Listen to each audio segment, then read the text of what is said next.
ቪየትናም ሄደን በሶላር ኢንዱስትሪ ላይ ሀንት ያገናቸው ጥቂት ሰዎች አሁን ወደ 5 የሶላር ሴል ማምረቻ ኢትዮጵያ ውስጥ በጣም አድቫንስድ የሆኑ ተሰርተዋል። ከፊሎቹ ስራ ጀምረዋል። ኤክስፖርት እያደረጉ ነው። በሚቀጥሉ ዓመት 2027 2019 ማለት ነው በእኛ ከኢንዱስትሪ አይደለም ከሶላር ሴል ብቻ ወደ $1 ቢሊዮን ኤክስፖርት እናገኛለን። ዘ ሆል ኢንዱስትሪ ከነበረበት በብዙ ጥፍ ይበልጣል። ይሄ ግን በዋዛ አልመጣም።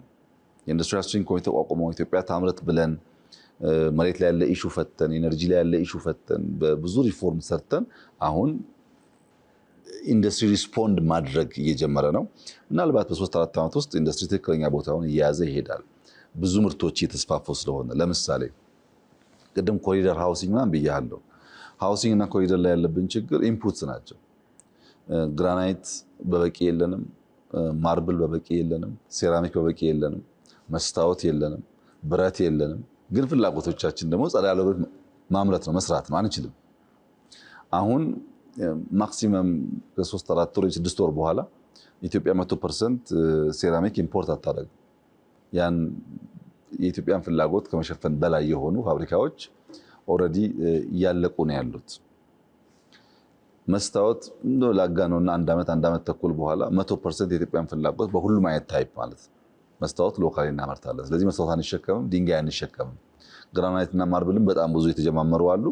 ኳሊቲ ላይ ስራ ከሰራን ብረት ከኦሩ በስተቀር ከስክራፕ አግልጦ ይሄ የምታየውን መብራት፣ የምታየውን መኪና፣ የምታየውን ቦቴ ለመስራት ኢትዮጵያ ውስጥ ከፍተኛ አቅም ተገንብቷል። ችግሩ ኦር ነበር። ሪሰንትሊ እሱም ላይሰንስ ሰጥተናል። መስታወት ከኦር ብረት ከኦር ማምረት ከጀመር ሴራሚክ፣ ግራናይት፣ ማርብል፣ ፖርስሊን በሀገር ውስጥ ማምረት ከጀመር አብዛኛው ለኮንስትራክሽን የምናመጣቸው ግብአቶች እዚሁ ይመለሳሉ ማለት ነው። እዚህ ደግሞ በደንብ ካሻሻልን በኋላ ወደሚቀጥለው ማርኬት እናወጣቸዋለን።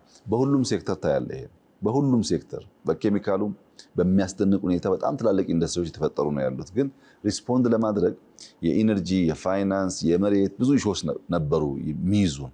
አሁን አንዳንድ ፕራይቬት ኢንዱስትሪዎች በሎካል አቅም ባቡር ላይ ያስገባንላቸው እኮ አሉ። ባቡር እነሱ ኢንዱስትሪ ገብቶ ምርቶቻቸውን ጭኖ እንዲወጣ።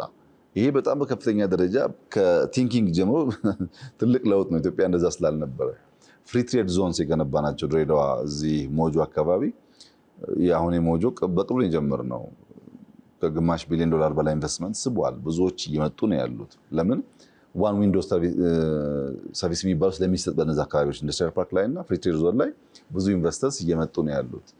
በበቂ ደረጃ ሪስፖንድ እንዲያደርግ ግን አሁንም ስራ ያስፈልገናል። በላንድ በሰርቪስ በመናበብ አንዱ ጋር ደስ ብሏቸው አንዱ ጋር ስለሚከፋቸው በቂ ሪሶርስ ማቅረብ ላይ የስትሪንግ ኮሚቴው እያንዳንዱ ኢንዱስትሪ እየጎበኘ እነዛን ችግሮች እየፈታ ነው ያለው።